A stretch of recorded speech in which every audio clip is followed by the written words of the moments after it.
2024 has been a banner year for the King of the Monsters.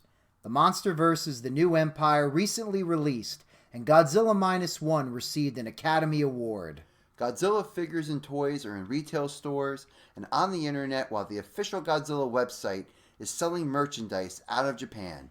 It is a great time to be a Godzilla fan. However, if you were a child growing up in the 1980s through the 1990s like we were, this was just not the case. There is no denying the international appeal and collaborations during the 1950s, 60s, and 70s, but a recent article we read shed some light on what we experienced and what can be considered the dark times of Godzilla fandom. In the recent G-Fan magazine, spring of 2024, the article Godzilla's Moment by Bill Bussone talks about how Godzilla is back on top in a new golden age, and we couldn't agree more. However, Bill states that if you were born in the early 1980s, you experienced the lowest points of Godzilladom and giant monster fandom in general. Older Godzilla fans either remembered the Showa era or got to see Godzilla 1985 in theaters. Younger Godzilla fans missed the leanest years and came of age when Godzilla was having something of a comeback in the later 90s. But if you were born when the author was, you were born too late to have seen the Showa series on the big screen and were too young for Godzilla 1985. You missed the 70s drive-in era and Kong resurgence. Even Harryhausen had retired. Godzilla films have become relegated to increasingly rare broadcast TV appearances. With all honesty, this is true. After the terror of Mechagodzilla, Godzilla had a dry spell of serious popularity in the United States. From 1976 on, Jaws invented the summer blockbuster, and Star Wars, Indiana Jones, and Superman took flight. In 1985 specifically, Back to the Future, Rambo, and Rocky IV were lighting up the box office. Cult classics like The Goonies, The Last Dragon, and Weird Science created their own fandoms. However, Godzilla 1985, the edited version of The Return of Godzilla, mustered just over $4 million and ranked 137 at the domestic box office, and there was nothing Dr. Pepper could do to help it. On a personal note, in August of that year, we happened to go to one movie theater in our area where it happened to be playing, but when we went to the movies with our aunt, it was Disney's The Black Cauldron or bust. Godzilla just did not have the star power anymore.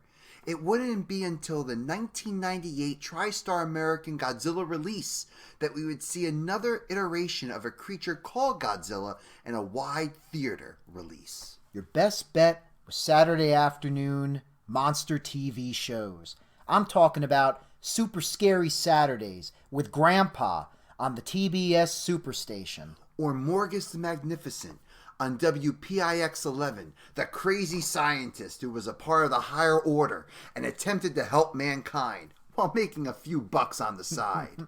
Bussone's article also makes mention of Monster Vision on TNT from the 1990s to the early 2000s. These hosts and other station programming would show old horror and monster flicks throughout the weekend. However, these campaigns all had one thing in common. They treated Godzilla and these other films as B-rated schlock from a bygone era, in no comparison to the special effect masterpieces that were gracing the silver screen. Also, it was never a guarantee to see a Godzilla film, especially some of the harder ones, like King Kong vs. Godzilla or Godzilla vs. the Smog Monster, as it was called at the time.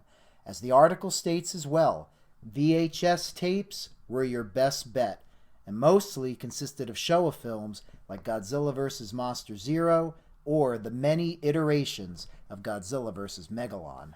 But there was a glimpse of hope, something that became part of our personal Godzilla moment. It was the week of June 6th, 1993.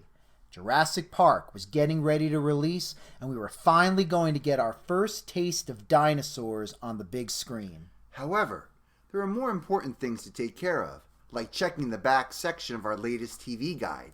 This was a weekly tradition to see if there were any cool movies coming out that week. Especially another Godzilla or a monster movie showing that weekend. However, our eyes caught something that we had never seen before and that we would never see again. Godzilla vs. Biollante, 1989. Japan's reptilian wonder rises again to confront a giant mutant plant.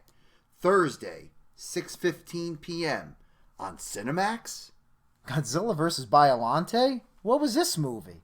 And what did it mean that it came out in 1989, a few years after the latest Godzilla film, Godzilla 1985? And what was this about? Thursday at 6:15 on Cinemax? Not on a Saturday afternoon or on a regular cable station? Is this really a new Godzilla movie we have never seen before? I don't remember this coming out in the movies. We had to investigate it, while we were simply celebrating as well. There was a new Godzilla movie. Of course, we had to find someone who had Cinemax. We only had basic cable at the time, and channels like HBO, Showtime, and Cinemax were premiere channels. Ironically, the same kind and wonderful aunt that had taken us to see The Black Cauldron in 1985 made us a wonderful dinner, and she allowed us to sit down and record this brand new and foreign Godzilla film for the very first time, June 10th, 1993 at 6:15 p.m. on Cinemax. And oh yeah, it was awesome!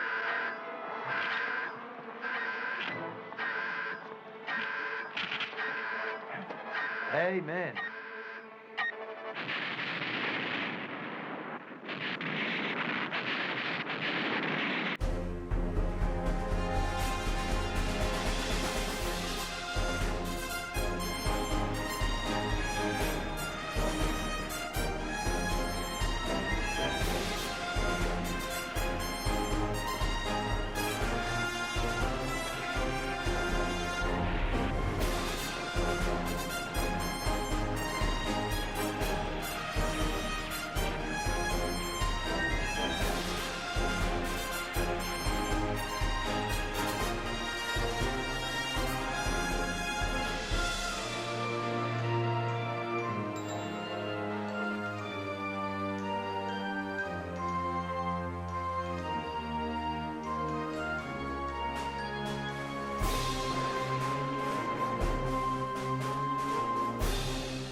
Jurassic Park may have been the movie of the summer, but Godzilla vs. Biollante became our movie of the year. Bill Bussone's article references that it aired on HBO only once. The official Godzilla Compendium, by J.D. Lees, states 1 year after its release in Japan, it came to America via video and cable television, with a U.S. release in September of 1992 by HBO and Miramax. Never again did we see Godzilla vs. Biollante listed in a TV guide, nor at a VHS, in a retail store, or video rental shop. The Showa movies continued to exist. However, Godzilla vs. Biollante was a snapshot in history. But to tell you the truth, it didn't matter.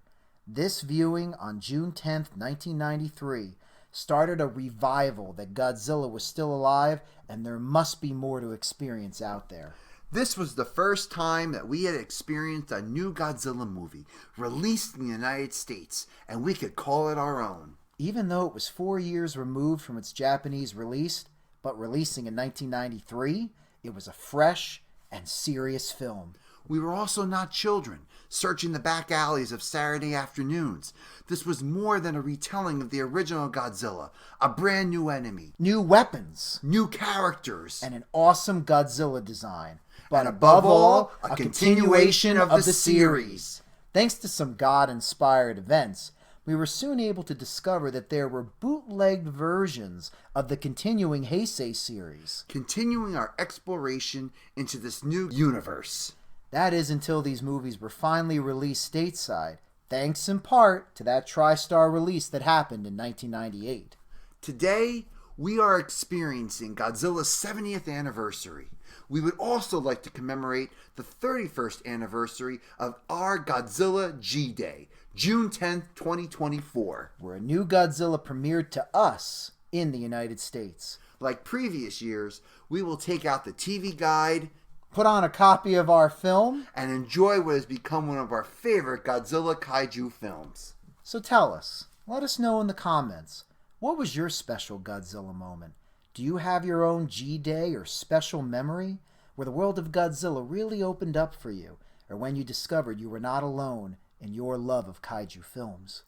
Thanks for taking this time to celebrate our Godzilla Day, and we hope you enjoy yours too. This is Zach and John Paul signing off.